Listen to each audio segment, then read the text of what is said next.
오늘은 예레미야 5장 1절에서 6절 말씀을 살펴보겠습니다. 이 말씀을 통해서 공정한 심판이라는 제목으로 말씀을 드리는데요. 오늘 이 말씀을 드리면서 오늘 우리 전 세계 또 우리나라의 현실을 바라보고 이 말씀 우리가 살펴보았으면 좋겠습니다. 정말 이런 어수선한 때에 누가 짠 하고 나타나서 속 시원하게 옳고 그름을 나눠줘 버렸으면 좋겠어요. 재판을 시원하게 해줬으면 좋겠다라고 하는 그런 생각이 드네요. 그런 부분에 입각해서 오늘 말씀을 들었으면 좋겠습니다. 잠언 11장 1절에 보면은요, 거짓된 저울은 주께 가증한 것이나 공정한 추는 그분께서 기뻐하시는 것이니라 라고 말씀을 하고 있습니다. 하나님께서는 공정한 그 저울, 공정한 추, 이것을 기뻐하신다고 말씀을 하고 계시지요. 과거에나 지금이나 항상 거짓된 사람들은요, 자기의 이익을 위해서 저울을 속이는 것을 보게 되어집니다. 그런데 이 말씀은 장사하는 사람들에게만 적용하는 것이 아니죠. 모든 사람들에게 적용된 말씀인 것입니다. 특별히 법을 다루는 그런 사람들에게는 이 말씀이 엄청나게 엄중한 말씀으로 여겨지게 될 것입니다. 그래서 법을 다루는 사람들은 교묘하게 법을 잘 아니까 잘 그것을 이용해 먹고 또 미꾸라지처럼 빠져나가는 경우를 보죠. 참 이리저리 잘 빠져나갑니다. 잘 피해는 그런 현실을 우리가 보는데요. 그런데 과연 이들을 누가 공정하게 심판할 수 있을까요? 법을 알고 잘 빠져나가고 있으니 힘이 약한 사람들이 어떻게 저들을 경쟁해서 잘못된 것을 바로잡을 수가 있겠습니까? 이들은 엄청난 부와 권력을 가진 자이잖아요. 그러한 자를 힘없는 서민들이 이길 수 있을까? 참 어려운 것이죠.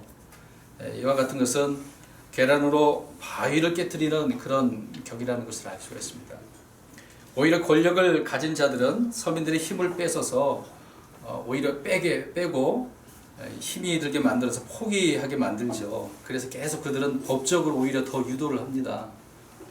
법이 쉽게 판결이 나나요? 1년이고 2년이고 10년이고.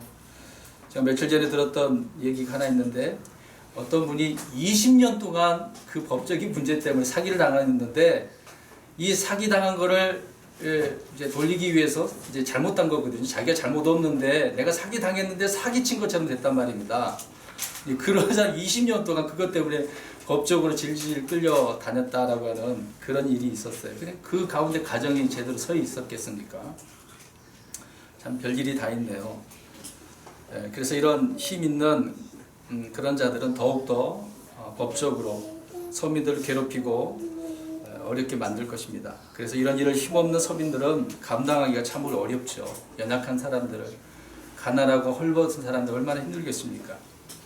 우리 예수님께서는 권능이 있으셨지만 세상에 권력 있는 자들에게 감옥에도 가보지도 못하시고 공정한 재판도 받지 못하시고 그냥 도살장으로 끌려가서 어린 양같이 입도 뻥끗 하나도 못하시고 죽으신 우리 예수님을 보게 되지 않습니까? 그래서 이사야 53장 7절 8절에 그렇게 말씀을 하고 있죠.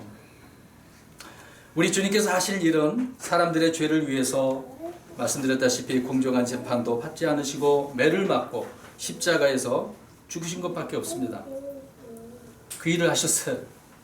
그 일을 하시기 위해서 이 땅에 오셔야만 했고 고난을 당하셔야만 했던 것이죠. 모든 이런 일들은 다 우리가 당해야 되는 것인데 주님께서 대신 그렇게 하신 것 아니겠습니까?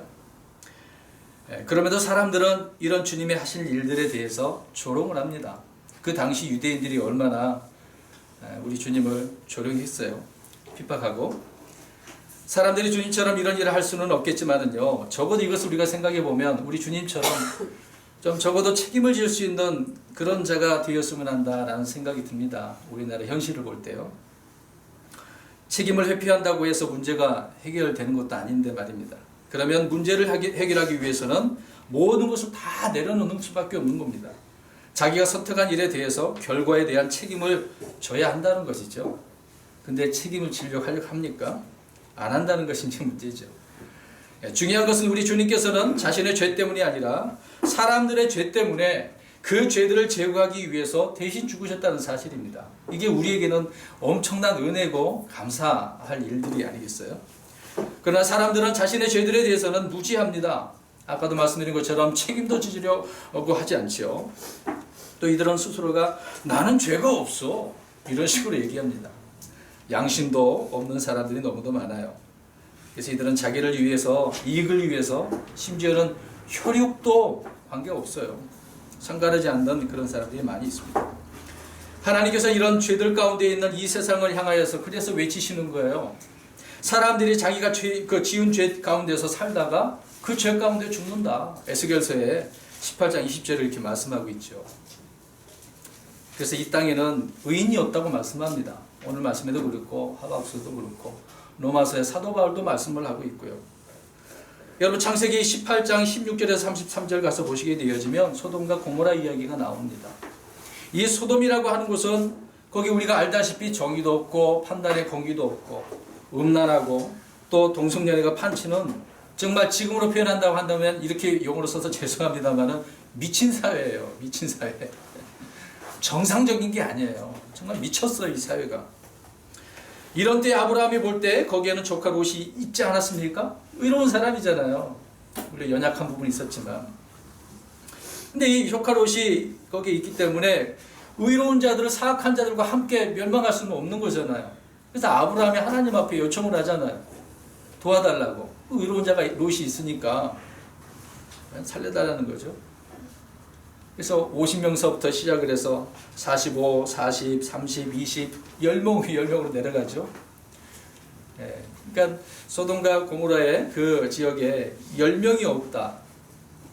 자, 아무튼 10명이라도 생각하고 아브라함은 그나마 있겠지. 롯 말고도 또 있을 수도 있어. 우리 사람들의 생각은 그렇게 할 수도 있겠죠. 물론 이제 성경에는 그렇게 말씀을 하고 있지는 않지만 아무튼 10명까지 줄어들었단 말이에요. 그 도시에 그렇게 많은 사람들이 있는데 10명도 없네. 10명이 안 되네요. 롯을 의인하고 또 그 아내, 그 자녀들에 대해서는 다른 말에 하는 말씀은 없네요. 아무튼 그럼에도 불구하고 하나님께서는 아브라함의 그 말에 동의를 하셔서 그래 10사람이면 내가 봐주겠어. 용서해 줄게. 그런데 소돔이라고 하는 그곳에 의인이 10명이나 있었습니까? 없었다는 게 문제죠. 이와 같이 오늘 본문의 예레미야 5장이 바로 이 소돔에서 있었던 일들처럼 이스라엘의 그 실상을 아주 적나라하게 하나님께서는 말씀을 해주고 보여주고 있다는 겁니다. 본문에서는 의인이 한 사람도 없다라고 그래요. 오늘 본문에 없다라고. 한 사람이라도 있으면 내가 예루살렘 멸망하지 않을게. 그렇게 말씀을 예레미야에게 하나님께서 해주고 계시는 거죠. 그래서 하나님께서 그 한 사람을 찾아보라고 말씀합니다. 그러니까 예레미야가 찾아야 되겠어요? 안 찾아야 되겠어요? 멸망시키지 않으려면 한 사람한테 하나님 앞에 그 찾아서 하나님 여기 있습니다 라고 해야 되잖아요. 그래서 찾아보는 거죠. 근데 찾아보니까 어때요? 이제 그 말씀 드릴게요. 소돔 때의 일이나 남유다 때의 일이나 뭐 지금의 일이나 일맥상통해요. 그때나 역사는 돌고 도니까. 자, 이러한 때에 하나님께서 대언자를 통해서 경고해 주시고 계시는 거죠. 롯의 때에는 아브라함을 통해서 또 롯에게 또 대언자 예레미야와 또 수많은 대언자들을 통해서 말씀하시고 또 말씀하시고 경고를 해 주셨지 않습니까? 오늘날에도 신실하게 성경대로 믿는 자들을 통해서 하나님께서는요 진리의 말씀을 통해서 여기저기에서 경고해 주고 있다는 것을 우리가 알 수 있습니다. 근데 하나님께서는 경고만 하는 것이 아니라 피할 길도 그 방법까지 제시하고 계시는 거죠. 피할 길은 이 세상에서 말하는 장소가 아닙니다. 사람들의 생각에 의해서 내가 생각하는 곳이나 사람들이 말하는 그곳이 아니라는 거죠. 성경은 분명히 하나님께서 답을 주시되 하나님께서 말씀하신 성경 말씀을 통해서 주님께서 말씀하신 그곳에 있다는 것을 알 수가 있습니다. 우리가 롯을 통해서 예전에 살펴본 바가 있지만 한 번 더 들어보시기 바랍니다. 창세기 19장 17절에 보면 산으로 도피하라고 롯에게 말씀을 해주고 있죠. 그래서 산으로 열심히 가야 되는데 롯은 어떻게 이야기합니까? 그 말을 끊어버리고 그 소알이라고 하는 이제 지금 산은 머니까 가까운 소알을 선택하는 거예요. 가까우니까 저쪽으로 피하게 해주세요. 근데 물론 그 말도 들어줬어요. 근데 그 이유가 문제입니다. 19장 30절 가서 보게 되어지면 롯이 이제 소 아래 거하고 있긴 있어요. 그런데 그 마음이 막 두려운 거예요. 불안한 거예요. 보십시오. 그 마음에 지금 두려움과 불안함이 있다는 것은 자기가 원했던 그 장소가 그렇다는 거 아니겠습니까?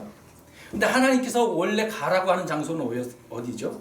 산이라는 거죠. 그래서 롯이 두려운 마음이 있으니까 그제서야 산으로 가게 되어집니다. 그러니까 진짜부터 가지. 처음부터 말할 때. 사람이라는 게 그런 것 같아요. 하나님께서 먼저 한 번에 말씀해 주시면 깨닫고 그 말씀에 순종하면 좋을 것 같은데 우리들은 고집이 많은 것 같아요. 당장 내 상황을 보면은 멀어요 핑계대고 아니면 피곤해요 이게 핑계대고 여러 가지 핑계거리를 우리가 대는 경우가 많이 있죠. 분명히 말씀드렸다시피 성경에서 피할 길은 바로 하나님께서 지정해 주신 그곳이라는 것을 우리는 알 수가 있습니다. 내가 생각하는 것, 사람들이 말하고자 하는 그런 곳은 안전하지도 않아요. 항상 불안한 거예요. 그래서 순종하기만 하면 우리는 항상 안전하다는 사실을 우리가 그 말씀을 통해서 알 수 있는 거죠. 그럼 오늘 본문 1절로 가서 보십시오. 하나님께서는 예레미야에게 예루살렘 거리와 넓은 곳에 가서 찾아보라고 말씀합니다. 자, 찾아보면서 어떠한 자를 찾아보라는 거예요? 판단의 공의를 어떻게 하는 사람? 지평하는 사람. 하나님의 그 판단의 공의의 말씀을 가지고 어떻게 바르게 사느냐, 그런 사람이 있냐 보란 말이죠. 그 다음에 진리를 구하는 사람이 있느냐. 진리가 하나님이시죠. 찾아보라는 겁니다. 한 사람이라도 있으면 심판하지 않겠다. 열심히 예레미야는 찾아보았습니다. 있었을까요? 없었을까요? 없어요. 근데 보시면 소돔 때보다도 더 어때요? 어떻습니까? 네, 더 악해졌다는 거잖아요. 잘 보십시오. 역사는요 돌고 돌지만 가면 갈수록 더 타락하고 악해지는 겁니다. 오늘 이제 그 내용의 말씀을 하고 있는 거거든요. 그래서 이곳에는 판단의 공의가 집행되어질 뿐만 아니라 진리를 구하는 자가 없다고 하시고 있는 거죠. 하나님을 찾는 자도 없고. 여러분 미가서 6장 8절 가서 보십시오. 하나님께서 이것을 요구하고 계신다고 말씀합니다.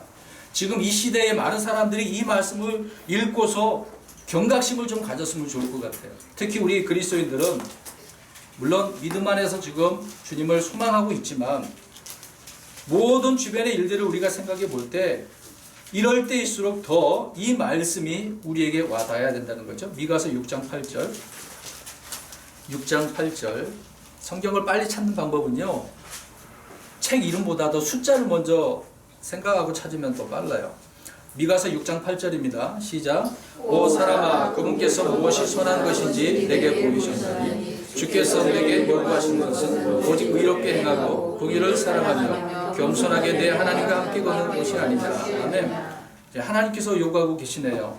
사람들이 어떻게 해요? 오직 의롭게 행하는 거다. 공의를 살아가는 거다. 겸손하게 걷는 거다. 그러면서 누구와 걸어야 돼요? 하나님과 함께. 그러면 오늘 본문에 나오는 사람들은 어떨까요? 하나님과 함께 걸었다라고 볼 수 있습니까? 아니죠. 오늘 이 현 시대에도 하나님께서 말씀하신 요구하신 대로 그렇게 걷는 사람이 없어요. 찾아보기가 정말 힘들죠. 여러분 의롭게 행하려 한다고 한다면 진리가 있어야 돼요. 진리를 찾아보라고 말씀하셨지 않습니까? 구하는 자들이 있는지. 진리가 없으면 의롭게 살 수가 없는 거죠. 그럼 진리가 무엇입니까? 진리는 주님이시죠. 하나님 말씀이고 또 성령님께서는 진리의 영이시기 때문에 진리 가운데로 우리를 인도하신다고 말씀하고 있습니다. 그러니까 성령의 그 일은 성령님의 사역은 진리로 우리를 인도하시는 거예요. 은사 받으라는 이야기가 아니라. 그리고 아버지의 말씀은 진리라고 주님께서 분명히 말씀하고 있습니다. 여러분 진리는 먼 곳에 있지 않아요. 진리는 물론 어디에나 있습니다. 온 세상 어디에나 저 우주에도 있고 이 땅에도 있고 다 있습니다. 그리고 지금 여기에 저와 여러분 가운데 이 진리가 있다는 사실입니다. 믿으십니까? 네. 그러나 사람들에게는 이 진리가 보여요? 안 보여요? 안 보인단 말입니다. 그러니까 집행이 안 되는 거예요. 자기들이 진리이고 세상이 보여주는 현상이 진리라고 생각하기 때문에 그러는 거예요. 그리고 이들은 하나님이 누구야? 라고 이렇게 대적하지 않습니까? 도대체 하나님이 누군데? 조롱하는 겁니다. 핍박을 하죠. 우습게 여기는 겁니다. 그래서 이러한 말씀을 일단 받고 예레미야는 여기저기 이제 예루살렘 그 거리에 나가서 찾아봅니다. 그랬더니 사람들이 어떻게 말을 해요? 자, 2절 말씀해 보세요. 사람들의 말로는, 자 보세요. 말로는이라고 그랬어요. 말로는 어떻게 한다? 주님께서 살아계신다. 살아계신다. 하나님 살아계셔. 하나님 살아계셔. 말로는이라고 그랬어요. 말로는. 말 잘하는 사람 많잖아요. 말만 하는 사람도 많죠. 그러나 그 뒤에 구절을 보면은요, 거짓으로 그들은 어떻게 한다는 거예요? 맹세한다는 거죠. 거짓으로. 말뿐이라는 것을 이야기해 주고 있습니다. 그래서 그 11절 말씀을 읽지 않았지만 내려가서 보시면, 그분은 계시지 아니한즉 재앙이 우리에게 닥치지 아니하며, 보세요.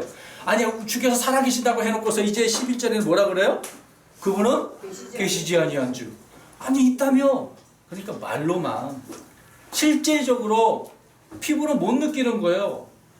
믿음으로도 마음으로도 주님이 살아계시다라는 것은 느껴지지 못하는 거예요. 그냥 말뿐이라는 거죠. 지식적인 것. 그렇기 때문에 이들이 실상은 믿지 아니하는 자들, 거짓 맹세하는 자들이다 라고 말씀을 하고 있는 겁니다. 그래서 이들은 하나님은 또한 존재하지 않기 때문에 죄도 심판하지 않는다라고 이야기하고 있는 거예요. 이단 가운데 어떤 그 이단 종파 보면은 지옥이 없는 종교도 있죠. 분명히 성경은 있다고 하는데 없다라고 합니다.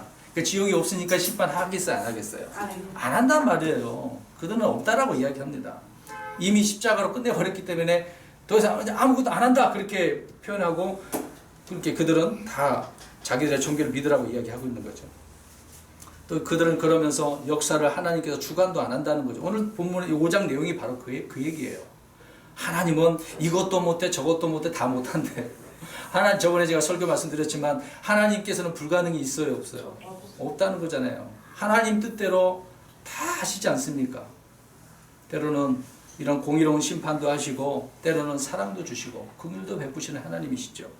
하나님을 모르니까 이들이 이렇게 표현하겠습니다. 그래서 지금 이 현실 가운데서 이런 생각을 가지고 사는 사람들이 있어요. 그래서 교회에 지금 나와가지고 교회 의자에 앉아 있으면서 예배 드리면서 찬송과 기도를 해요. 왜? 아까처럼 그들이 뭐라고 얘기하니까 주께서 살아계신다고 하니까 노래를 불러. 근데 뭘로만? 말로만. 이들은 저번에 말씀드린 것처럼 불의 안에서 무엇을 붙잡고 있는 거예요? 진리를 붙잡고 있는 거죠. 불의 안에서 진리를 붙잡고 있는 거죠. 그러니까 2절 말씀처럼 얼마나 예레미야가 그렇게 찾았는데 말로만 그렇게 하고 있었으니 얼마나 괴로웠겠어요, 예레미야 입장에서는. 여러분들이 예레미야 입장이라고 생각을 해보세요. 내가 나가서 의인한 사람이라도 찾아보자 막 찾았는데 말로만 그렇게 하는 사람이라고 한다면 차라리 아예 하나님 없다라고 해버리면 모를까. 믿는다고 하니까, 살아계신다고 하니까. 그런 말을 들을 때 얼마나 안타깝겠습니까? 3절 보십시오. 그래서 거짓된 그런 백성을 보며 예레미야가 말을 하는 거예요. 주의 눈이 진리 위에 있으며 주께서 그들을 치셨으나, 이거 말을 안 들으니까 이제 하나님께서 이제 그들을 치셨다라고 말씀하고 있네요. 그랬는데 그들은 어떻게 하지 않았어요? 근심하지 않았어요. 아니, 그 뭐가 매를 때렸으면 나를 왜 매 때리는 거야? 하나님께서 나를 매 때리는 이유가 있겠지? 그런 마음이 들어야 되는 거잖아요. 그런 마음이 안 들으니까. 채찍질하면 정신 차리라고 때리는 거잖아요. 근데 정신 못 차리고 있는 거죠. 이들은 하나님의 심판에 대해서 지금 고통받고 있는 거예요, 지금. 그래서 현실에 있어서는. 근데 근심도 하지 않았다. 참 놀라운 일이죠. 얼마나 강팍하면 이런 문제까지 오겠습니까? 그 다음에 또 보니까 주님께서 그들을 소멸시키셨어요. 결국 이제 심판하셔서 소멸시키셨는데 이들은 어떻게 받아들이고 있습니까? 이건 이제 하나님께서 바로 잡기 위해서 말씀하신 것인데 그들은 받아들여요? 안 받아들인다는 겁니다. 받아들이지 아니한다. 또 자기들의 얼굴을 어떻게 해버렸어요? 오늘날로 표현하면 철면피에 그냥 얼굴 깔고 있는 거예요. 정말 목이 곧은 그런 사람들이죠. 부끄러워서 얼굴을 숙여야 되는데 그 낯이 얼마나 두꺼우면 이렇게 하겠냐 말이에요. 그리고 돌아오기를 거부했다. 하나님께서 이스라엘을 그 심판의 도구로 바로 잡기 위해서 그렇게 하셨지만은요, 이들은 거부했다. 지금 이 시대와 다를 바가 없는 그런 부분을 봅니다.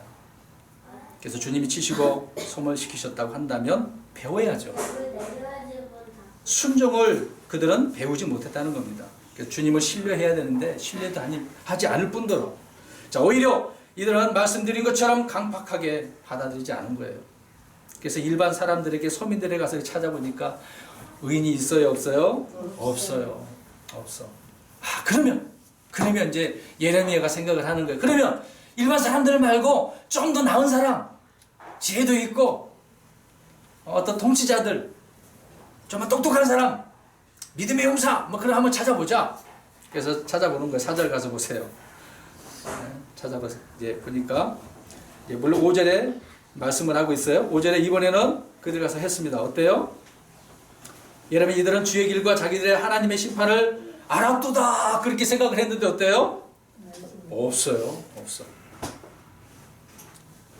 4절 가서 올라가서 보시면, 이들은 주의 길도 알지 못한 자들이라고, 또 하나님의 심판도 알지 못하는 자들이라고, 그러면서 하는 말이 참으로 이 사람들은 불쌍하고 어리석은 사람들이다.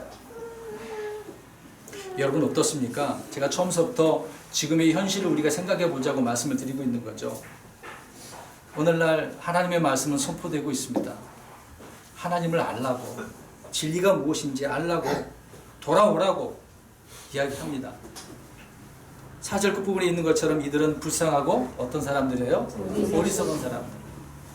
주님을 거부하는 사람들은 이러한 사람이라고 지금 예레미야가 이야기하고 있잖아요. 지금 자기 백성의 이야기를 하고 있는 거예요. 얼마나 안타까운 현실입니까? 자기 혈육이잖아요. 여러분, 우리 가족들 생각할 때 그런 마음 안 드십니까? 정말 이 예레미야처럼 이런 마음을 안 갖고 계시나요? 가지고 계시지 않습니까?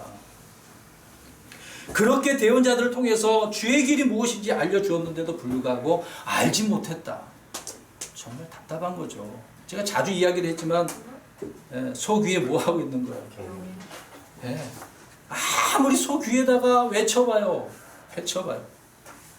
우리 집에 강아지 키우는 분들이 계실지도 모르겠네요. 야, 강아지야, 예수님이 누군지 아니? 우리를 위해서 이 땅에, 우리 죄를 위해서 오셔서 십자가에 죽으셨어. 너 믿어봐. 강아지가 뭐라고 그래요? 멍멍. 멍멍. 대답, 알아듣고 대답을 해요. 그냥 멍멍 짖을 걸, 꼬랑지 살랑살랑 흔들면서 혓바닥 내밀고 주인 손이나 이렇게 핥으면서. 여러분 보세요. 지금 현실을 보시기 바랍니다. 정말 안타까워요. 이들은 타락하는 것이, 그들의 타락하는 것이, 우리가 뭐 사과를 훔치면 어때요? 그 맛이 맛있다고 하는 것처럼 지금 자기들의 이 쾌락, 잘못된 그런 부분을 즐기고 있는 거죠. 즐기고 있는 거예요. 이런 자들에게 하나님이 눈에 보일까요? 하나님의 말씀이 자기 귀에 들릴까요? 안 들리는 거죠. 철저히 눈과 귀와 마음이 닫혀져 있어요. 싫어. 딱 문 닫고 안 들어. 그 얘기죠. 여기서 32장 9절 가서 보세요. 자, 이들은 위대한 자들이라고 그랬어요. 왕이나 통치자나 장로들이나 지혜로운 어떤 용사들을 일컬어서 위대한 자들이라고 이야기하고 있는데, 욥은 뭐라고 이야기하는지 보겠습니다. 위대한 자들이 항상 위로운 줄 아느냐? 지혜로운 줄 아느냐? 32장 9절입니다. 욥기서 32장 9절 시작. 위대한 자들이라고 늘 지혜롭지 아니하며 나이든 자들이라고 판단의 공의를 깨닫지 아니하며. 아멘. 나이 들어서 산전수전 다 겪었다고 해서 깨닫는다고요? 못 깨닫는다니까.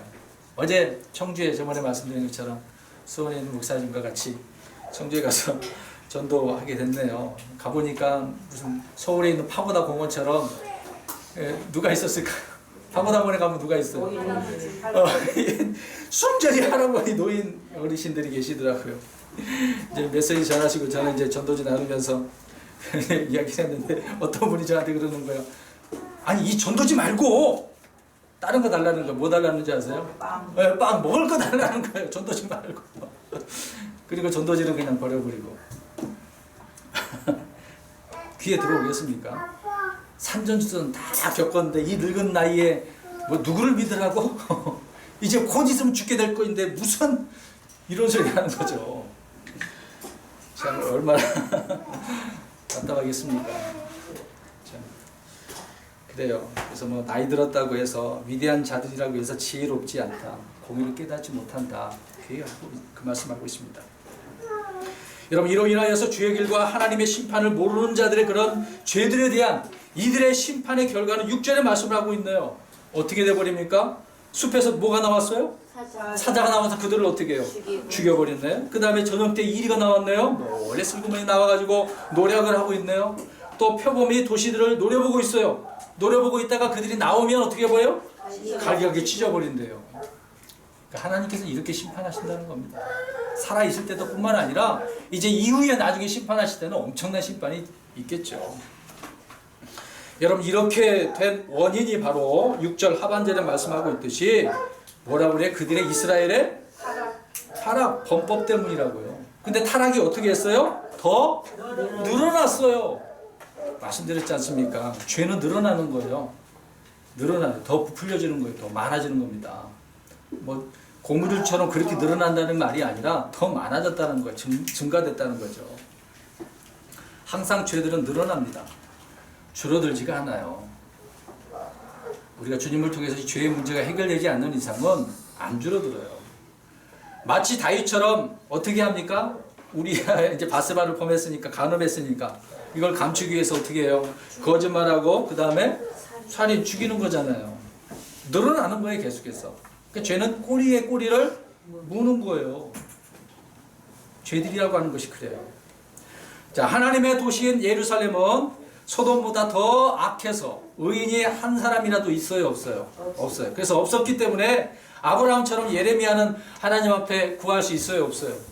없어요. 하나님의 한 사람이라도. 내가 직접 찾아봤잖아요. 찾아보니까 없으니까.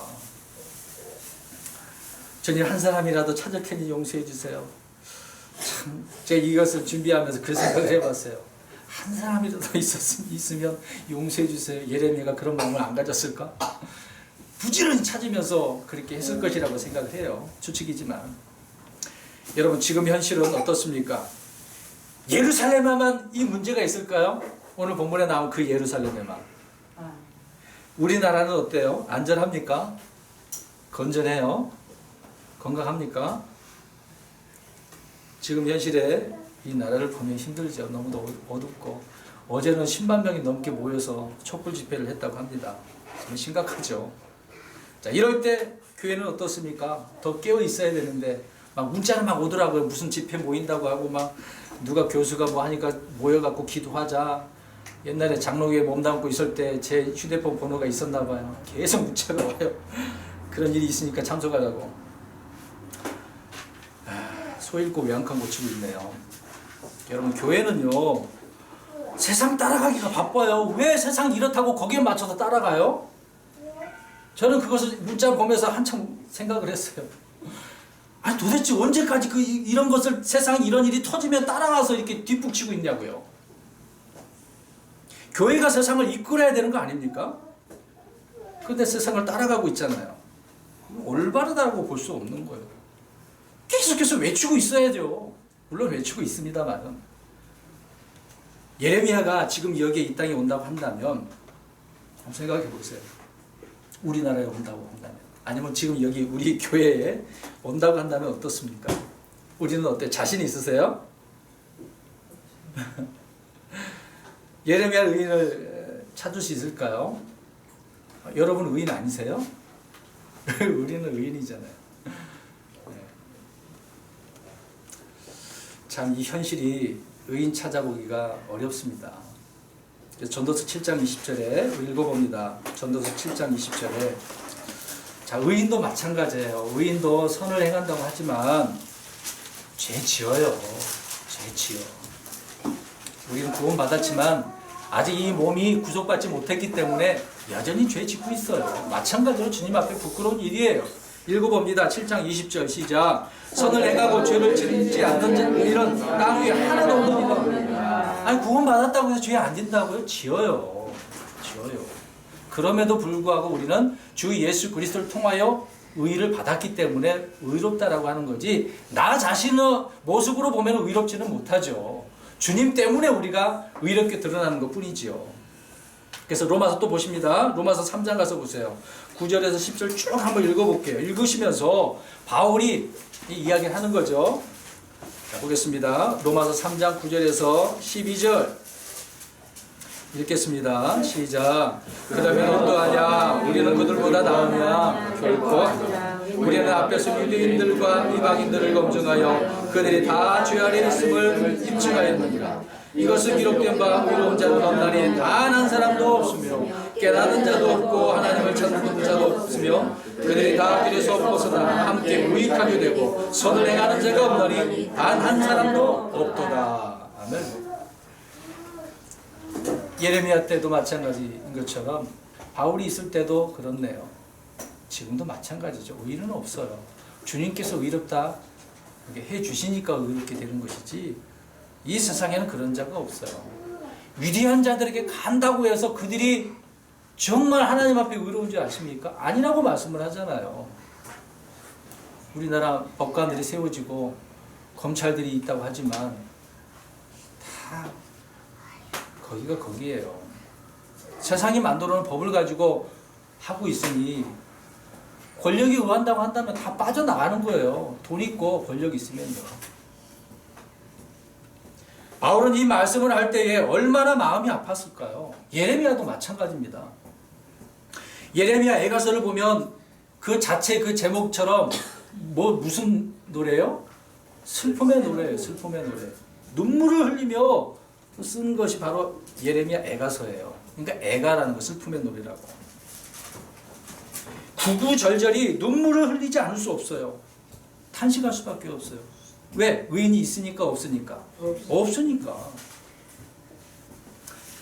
한 사람도 없기 때문에 그러는 거죠. 자, 모든 사람들은 죄들로 인해서 타락이 늘어났기 때문에 또 죄가 가득 찼기 때문에 하나님께서 그래서 어떻게 하시겠다? 심판하시겠다. 이스라엘이 가나안 땅에 바로 들어가지 않았습니다. 아시죠? 왜 가나안 땅에 바로 들어가지 않았을까? 이집트에 나와서 물론 그들이 가데스 바네에서 잘못한 부분이 있었지만 하나님께서는 또 이유가 있으셨어요. 그 가나안 땅에 있는 가나안 족속들의 죄가 어떻게 되기까지? 네, 가득 찰 때까지 기다리시는 거예요. 하나님께서 기다리신 이유가 그거거든요. 지금 이 세상의 죄들이 드러나기를 바라고 계시는 거예요. 그래서 하나하나 드러나고 있지 않습니까? 현실화되고 있잖아요. 여러분 이것을 보면서 저는 지금 오늘 말씀드리고 있는 거거든요. 우리가 세상의 흐름을 봐야 돼요. 지금 이 주변에 일어난 일들이 그냥 일어나는 것은 결코 아니거든요. 그러면서 우리가 성경적으로 답을 얻자는 것입니다. 이스라엘은 바로 들어가지 않았어요. 그들의 가나안 족속들의 죄 문제 때문에. 그래야 죄가 가득 찰 때 들어가서 그들을 어떻게 해요? 네, 없애버리라는 걸 쫓아내라는 거예요. 다 멸하라고 말씀하고 있지 않습니까? 근데 어떻게 들어가서? 네, 쫓아내지도 못하고 벌벌 떨고 있고 네, 남겨둬요. 하나님의 명령에 불복종한 사실 때문에 두고 그 사람들 때문에 괴로움을 당하는 거잖아요. 그러니까 그게 문제입니다. 아까도 말씀드린 것처럼 말씀에 바로 순종하지 않으면 계속해서 그 문제 때문에 질질질 우리가 고통 가운데 있는 거예요. 괴롭습니다. 정말로요. 죄가 가득 차면 하나님께 심판하시겠다. 오늘 본문에 유다를 또 보시기 바랍니다. 어제 내려가면서 고속도로에서 전화 한 통을 받았어요. 지극히 개인적인 부분인데 우리 홈피에 제가 그 목회 철학 그 내용 중에 나온 친구예요. 그 친구가 전화했어요. 뜬금없이 전화 가끔마다 하거든요. 전화 내용이 뭐냐면 제 이름으로 경환아 죽고 싶어 그러는 거예요. 자살 충동까지 지금 생긴 거거든요. 그 친구가 분양 일을 하는데 지금 굉장히 급속도로 어려워졌거든요. 힘들어졌어요. 빚을 지고 뭐 해도 일이 안 되니까 돈도 안 되고 자기 입으로는 그래요. 그러니까 최종적으로 자기 생각에 떠오르는 것은 그냥 인생 끝내야 되겠다. 자기 아내에게도 이야기하고 다 그랬다고 물어보니까 그렇게 답변을 하더라고요. 좀 몇 가지 문제점을 지적해주고 돌아오라고 또 상담 지금 부산에 가 있어서 부산에 있는 아는 목사님을 연결시켜서 지금 했는데 오늘 또 바빠서 못 간다 그러네요. 지금 급한 건 자기 자신인데 문제를 해결하려면 다 내려놓고 가야 되잖아요. 야 내려놓고 가라 제발. 그랬는데 하는 말이 오늘 약속이 있어서 오늘은 안 될 것 같아. 차라리 취소하고 지금 문제를 해결하려면 가지. 살고 싶다며 가지. 참 마음이 아팠습니다. 그래요. 오늘 예레미야 때는 지금 현실도 이 보면은 제 가깝게 지내는 친구도 그런 문제를 갖고 있으니까 얼마나 제 마음도 아프겠어요, 사실상. 예레미야는 예루살렘에서 의인 한 사람을 찾지 못했습니다. 이것은 그들만의 문제가 아니라 이 세상의 문제라는 것을 우리가 알 수가 있는 거죠. 그래서 모든 사람들이 아담과 이브의 그 타락 아래에서 죄와 범법 가운데 영이 죽은 거죠. 죽은 거예요. 그래서 이것을 살려내야 되지 않겠습니까? 살려면 방법이 있잖아요. 주님께로 돌아가면 되는 거예요. 다 내려놓고 주님의 품으로 안기면 되는 거잖아요. 문제 해결은 우리 주님을 통해서 해결이 되는 것이니까. 내가 안 내려놓으니까 문제가 해결이 안 되는 거겠죠. 그러니까 선을 행할 수도 없는 것이고, 의를 찾아서 뭐 이리저리 방황하고 돌아다니긴 하지만 잘 안 되죠. 여러분, 하나님의 진리와 의가 없다라고 한다면 하나님의 심판을 어떻게 피할 수가 있겠습니까? 오늘 그래서 이 심판을 피하기 위해서 1절 말씀에 다시 가서 어떠한 자를 하나님께서 요구하신다고요? 판단의 공의를 집행하는 사람과 진리를 어떻게 하는 사람, 구하는 사람, 이러한 자가 필요하다고 말씀하고 있어요. 원하시고 계시는 겁니다. 또 로마서 10장 가서 보겠습니다. 로마서 10장 1절부터 보겠어요. 4절까지. 로마서 10장 1절부터 4절. 바울이 간절한 마음이 있었어요. 자기 형제들, 이스라엘 백성들을 하나님 구원해 주십시오. 자, 그런 내용입니다. 읽어봅니다. 시작. 형제들아, 이스라엘을 위한 내 마음의 소원과 하나님을 향한 기도는 곧 그들의 구원을 받는 것입니다. 내가 그들에 대해 증언하노니 그들이 하나님께 대한 열심을 있으나 지식에 따르는 것이 그들이 하나님의 의를 가지고 자기 자신의 의를 세우려고 다니면서 하나님의 의에 공중하지 아니하였느니라. 그리스도께서는 믿는 모든 자에게 의가 되시기 위하여 율법의 끝마침이 되시느니라. 아멘. 오늘 지금까지 말씀드렸던 내용이 여기 다 들어있지 않습니까? 우리도 지금 많은 사람들이 구원받기를 원하고 있어요. 기도하고 있잖아요. 바울도 자기 형제들이, 이스라엘 사람들이 구원받기를 원해요. 근데 그들은 하나님 앞에 무엇은 있어요? 열심은 있어요. 종교적인 그런 열심은 있어. 근데 올바른 지식이 있어요? 안 하니까 그냥 그 지식이 잘못된 지식으로 잘못되게 이런 종교 생활만 하고 있는 거죠. 그러니까 이들은 하나님의 의를 알아야 몰라요. 모른다라고 말씀하고 있는 거예요. 그러니까 복종하지 않는 거예요. 안 따르겠다라고 하는 겁니다. 오늘 일반 서민들이나 위대한 자들이나 다 일맥상통하다고 말씀을 하고 있는 거거든요. 그 다음에 6장 23절로 가서 보십시오. 그러니까 죄의 값은 뭐라고 그래요? 사망이다. 읽어봅니다. 우리 암송하는 구절이지만 그냥 읽어보자고요. 시작. 죄의 값은 사망이나 하나님의 선물은 예수 그리스도 우리 주를 통해 얻는 영원한 생명이니라. 아멘. 보세요. 야, 죄의 값은 사망이니까 이 사망의 문제를 해결하려면, 영원한 생명을 얻으려면, 죽지 않으려면 누구를? 예수 그리스도를 통해 해결하라. 주님의 품으로 돌아오라 이야기죠. 그렇기 때문에 우리는 주님밖에 소망이 없습니다. 없다는 거예요. 그리스도를 통해서 우리에게 의가 전달되는 것이고요. 영원한 생명이 주어지는 겁니다. 이러한 자들에게 죄에 대한 심판이 있어요, 없어요? 없는 거죠. 주님을 통해서 해결이 됐으니까. 우리 그리스도인들은 더 이상 주님께서 죄에 대하여 죽으심으로 끝내버리시기 때문에 우리는 심판받지 않아요. 죄에 대한 심판을 받지 않아요. 단지 우리는 무슨 심판을 받아요? 행위, 믿음의 행위를 통해서, 선한 행위를 통해서 우리가 그 일을 했느냐, 아니면 육신의 일들을 했느냐, 그리스도의 심판석에서 불러서 태움을 받겠죠. 그 행위에 대한 부분에 대해서는 우리가 심판을 받습니다. 사랑하는 성도 여러분, 주 예수 그리스도를 온전히 우리가 신뢰해야 돼요. 신뢰해야 됩니다. 지금의 이 현실에서 흔들리지 마세요. 나라가 뭐 이렇다고 해서 굳이 우리가 거기에 뭐 정치에 관여하는 것도 아니지만, 물론 마음은 아프죠. 그렇게 관심 갖지 마세요. 뭐 이랬느니 저랬느니, 대부분 매스컴에서 나온 이야기들은 거짓이에요. 꾸며낸 이야기입니다. 다 조작 이야기가 많아요. 그대로 믿지 마세요. 대부분 많은 사람들이 매스컴에 나온 이야기가 아주 그럴싸하게 꾸며낸 말을 하니까 그게 다 그런 줄 알고 일부분만 맞아요. 저는 박근혜 그걸 옹호하는 게 아닙니다. 대부분 매스컴이 다 조작하는 거거든요. 왜 제가 아냐면 옛날에 기무부대 때 있어서 알아요. 무슨 일이 터지면 다 정부에서 조작하는 걸 그렇게 일을 만든대요. 저는 그때 알았어요.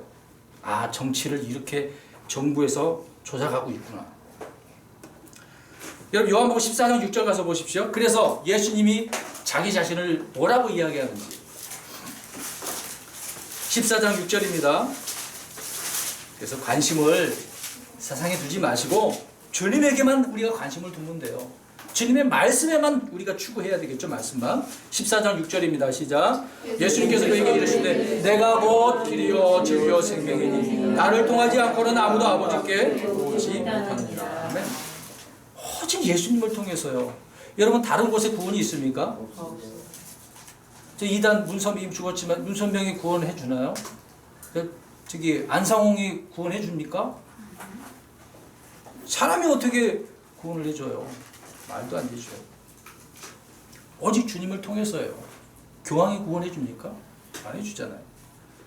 이제는 다른 길은 없어요. 오직 주님을 통해서만 사는 것이고요. 마지막 때 하나님의 의를 우리가 소유하려고 한다면 예수님 안에서 얻는 길밖에 없어요. 이게 진리입니다. 고린도후서 5장 21절에 하나님께서 죄를 알지 못한 그분을 우리를 위하여 죄가 되게 하신 것은 보세요. 우리를 위해 죄가 되게 하셨잖아요. 그래서 우리가 그분 안에서 하나님의 의가 되게 하려 하심이라. 예수님이 그렇게 해결해 주셨기 때문에 우리가 의인이에요. 죄에 대해서 심판 우리가 안 받아요. 여러분 하나님은 불공정한 심판을 하시겠습니까? 안 하셔요. 항상 공정하셔요. 오늘 제목이 그래요. 공정한 심판. 하나님께서는 말씀하신 그대로 그 말씀에 따른 결과를 보시고 심판하시는 겁니다. 잘했으면 상 주시죠. 못했는데 상 주겠습니까? 여러분 우리 자녀들 못했는데 상 주면 돼요, 안 돼요? 그럼 잘못된 거예요. 못했는데 못했으면 혼내야죠. 깨닫게 해줘야죠. 잘했을 때 상 줘야죠. 잘했을 때. 그런데요, 이스라엘은 하나님께서 이렇게 심판하신다고 하니까 하나님께서 공정하시다 그럴까요? 안 한다 그래요. 우리 에스겔서 한번 가서 보겠습니다. 18장 29절. 에스겔서 18장 29절. 참 이스라엘 사람들은 희한해요.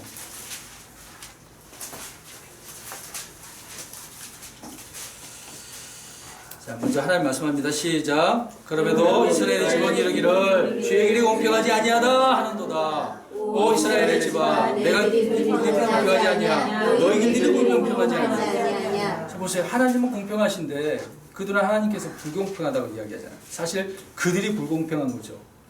또 이 말씀은 에스겔 33장 17절, 20절에 나와 있어요. 굳이 찾지 않아도 같은 내용의 말씀이니까.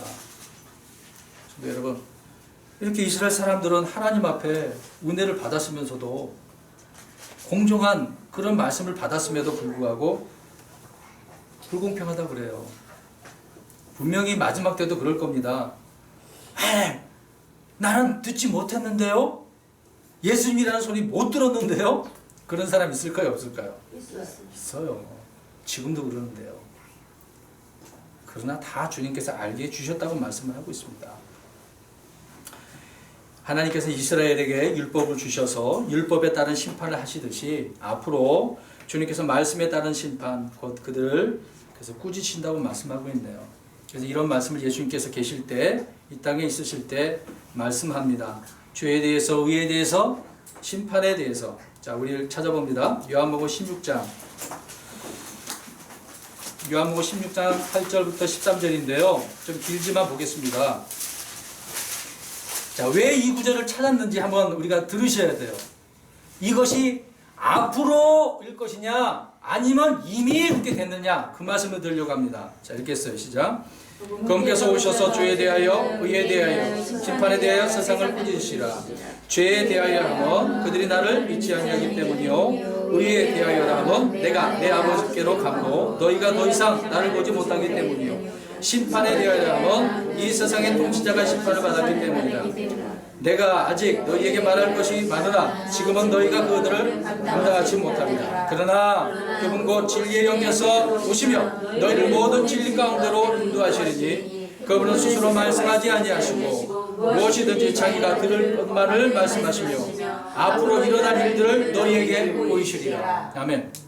자, 그분께서 오신다는 것은 성령님께서 오시는 거죠. 주님이 떠나시면 성령님 오신다 그랬잖아요. 그 성령님 오셔서 심판한 이제 세 가지 꾸짖는데 세 가지를 꾸짖으셔요. 이것이 죄에 대해서, 의에 대해서, 심판에 대해서. 자, 그 부분을 주님께서 설명을 아주 자세하게 해주고 계시네요. 자, 앞으로 주님이 이제 성령님이 오시면 이런 말씀을 근거로 해서 이제 공정한 심판이 이루어지게 될 것인데요. 물론 이 당시에는 성령님께서 오순절 다락방 내려오실 때 그 것을 이제 먼저 말씀을 하고 계시는 겁니다.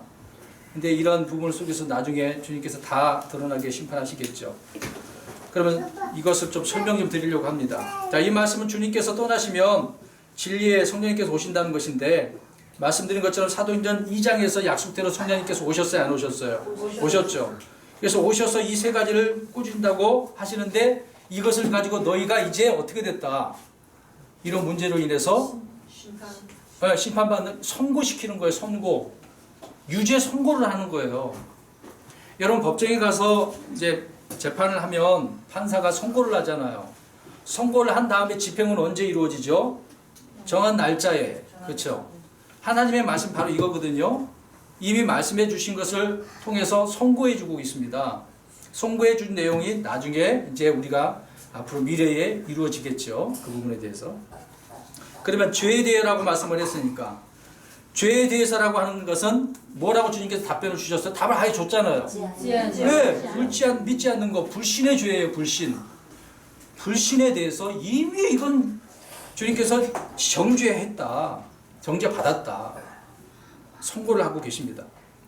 주 예수 그리스도를 믿지 않는 것은 장차 유죄 선고를 받게 되리라 이게 아니에요. 이미 어땠다고 믿지 않는 그 자체로 네, 선고 받은 거예요. 그러니까 지금 안 믿는 사람들은 다 선고 받은 상태죠. 그렇기 때문에 이미 그들은 어디로 가기로 정해진 거죠. 이제 끝난 거예요. 예, 지옥으로 끝난 겁니다. 요한복음 3장 18절에 후반절에 보면 믿지 않는 자는 하나님의 독생자 이름을 믿지 아니하였으므로 이미 정죄를 받았느니라. 지금 금방 요한복음 몇 장 읽었어요? 16장이잖아요. 근데 3장 18절에 주님께서 이미 먼저 말씀하고 계셨어요. 근데 이것을 지금 성령님이 오셔서 이걸 꾸짖으시는 거예요. 사람들에게 이 성령님을 통해서 야 이미 이건 심판받은 거야. 선고받은 거야. 라고 말입니다. 그래서 성령님께서 오셔서 주 예수 그리스도를 믿지 않고 그분을 거부하며 그분을 구세주로 영접하지 않은 것이 이미 죄로 확정되어 있음을 깨닫게 하시고 그 마음에 이거 양심에 가책을 주시는 거예요. 저와 여러분에게 지금도 성령님께서 그런 가책을 주시죠. 느끼게 하시잖아요. 그렇구나. 이미 우리는 이렇게 죄에 대해서 심판을 받았구나. 내가 믿지 않음으로 인해서 그런 부분을 받았었구나. 알려주시는 거예요. 거기에서 우리가 이제 자유롭게 됐으니까. 그래서 죄는 따로 있는 것이 아니라 주 예수 그리스도를 믿지 않는 것에 있는 거예요. 그러니까 죄에 대해서 꾸짖으시는 거죠. 그 다음에 의에 대해서라고 말씀하고 있네요. 자, 여기서 보니까 세상은 유일한 의이신 예수 그리스도를 어떻게 했다고 이야기하고 있어요. 거부, 오늘 말씀에도 그렇잖아요. 거부했잖아요. 주님의 은혜 말씀을. 거부하고 보니까 그분만이 이제 유일하신 의로우신 자라는 것을 그들이 알게 돼요. 십자가에 죽었어. 근데 실질적으로 어떻게 했어요? 말씀대로? 살아나셨잖아요. 죽으셨다가 묻히셨다가 부활하셨잖아요. 그것뿐이에요? 하늘로 올라가셨잖아요. 특히 물론 그 다음 올라가실 때 누가 보죠? 올라가신 거 본 사람들이 얼마나 돼요? 많이 70이죠. 저들이 받지 않습니까? 사실이에요, 사실이 아니에요? 사실이잖아요. 이것을 통해서 그들이 알게 된 거죠. 세상으로부터 거부당하신 주 예수 그리스도께서 아버지께로 가셨고 세상은 그분을 다시 보지 못하기 때문에 주님께서는 알게 된 것이라고 말씀하고 있습니다. 그래서 주님께서 아버지께로 가실 수 있었던 것과 또 아버지께서 그분을 받아들이실 수 있었던 그것이 바로 하나님의 의였다는 거예요. 그 말씀 그대로 이루어졌으니까 이게 의다. 그래서 의에 대해서 거부한 그들을 꾸짖겠다 말씀하고 있는 거죠. 그 다음에 심판에 대해서라고 하는 부분은 뭐냐? 이 세상의 통치자 마귀가 이미 어떻게 됐기 때문에 받았다. 언제 끝난 거예요? 그 심판이. 예수님께서 갈보리 십자가에 네, 그때 끝내버린 거죠. 그래서 사망 권세 깨고 승리하셨다. 주님께서는 그때에 이 심판에 대해서 세상 통치자를 끝내버리셨다 말씀을 하고 있습니다. 여러분, 하나님께서 이렇게 공정하게 죄에 대해서, 의에 대해서, 심판에 대해서 이미 꾸짖고 계시는 거예요. 그러나 여기서 피할 길은 주님을 통해서만 되어진다고 분명히 말씀을 드렸습니다. 우리에게 이 은혜가 이미 주어졌죠. 그러나 아직 이 세상에 많은 사람들이 모르고 있어요. 또 믿는 자들까지라도 확신 가운데 있지 못합니다. 그래서 늘 불안한 거예요. 어제 한 분 또 식사를 하면서 만나서 이야기를 했는데 갑자기 거기에 청주에 계신 분이 이분 구원 못 받았다고 이야기하더라고요. 그래서 이제 수원에 계신 목사님 식사하면서 그냥 바로 그냥 복음을 또 제시해 주셨는데, 아니 그분 교회에 나간다고 하길래 구원 받은 줄 알았거든요. 근데 구원 못 받았다라고 하는 부분을 볼 때는 좀 놀랐어요. 수원에 있다가 큰 교회거든요. 수원 중앙침례교회에 있다가 청주에 있는 감리교회로 가셨다고 하더라고요. 아니 그렇게 있다가 갔는데 그래서 복음을 제시하고 있는데 그분이 들을까요 안 들을까요? 안 돼. 바로 제 옆에 있었거든요. 항상 똑같아요. 그냥 일상적인 이야기할 때는 잘 들어요. 얘기가 돼. 토킹이 돼.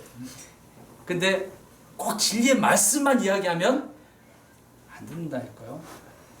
아니 그 순간에 멀쩡했다가 눈이 갑자기 흐려지고 졸린 눈 있잖아요. 졸리는 눈.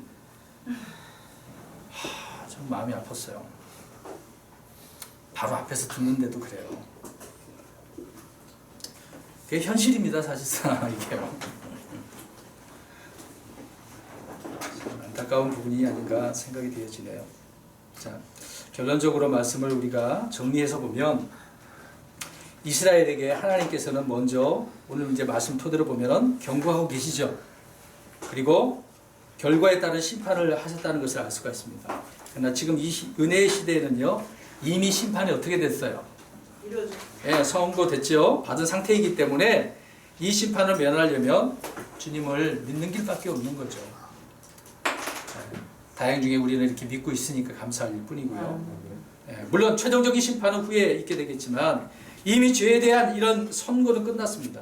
이미 선고되었고 집행이 후에 되는 것이니까. 여러분 마지막 구절이지만 한 절만 찾고 결론 짓겠는데요. 시편 98편 9절 보십시오. 정말 우리 하나님의 이 공정한 공평한 심판을 한번 보십시오. 그래서 다시 오신대요. 공정한 심판이 무엇인가 내가 보여줄게. 오신다고 말씀합니다.